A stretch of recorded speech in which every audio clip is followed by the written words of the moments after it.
It was the scene her family had longed to see, many in France had hoped for, and two French presidents had worked for. After 7 years in Mexican jails, Florence Cassé returned to her homeland after the Mexican Supreme Court ruled her legal rights had been violated. She had dreamed of this moment 10,000 times, she told reporters, and sometimes thought it would never arrive. The plane has certainly landed, but I think I'm still up there. My head is still in the clouds, and I'm so happy, and long live France. The Frenchwoman was arrested by Mexican federal police in 2005 along with her boyfriend and charged with organizing kidnappings and a murder in connection with drug dealings. Later it was determined this video of the arrest was staged by police after the fact.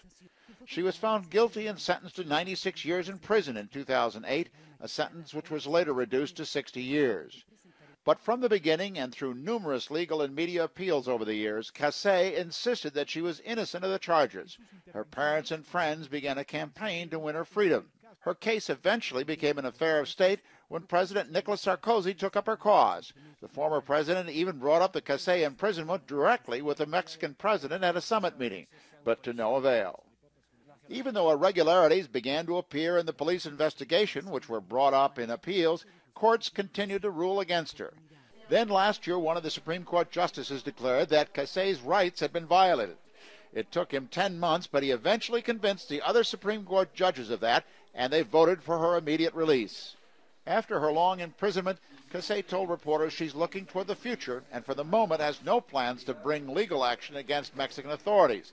The decision to free her, she said, was a great victory for Mexican justice. While Cassé is now home and free, the judges did not rule on her guilt or innocence, only that her rights had been violated. Some back in Mexico still believe that she's guilty. As one newspaper there put it, liberated but not pardoned.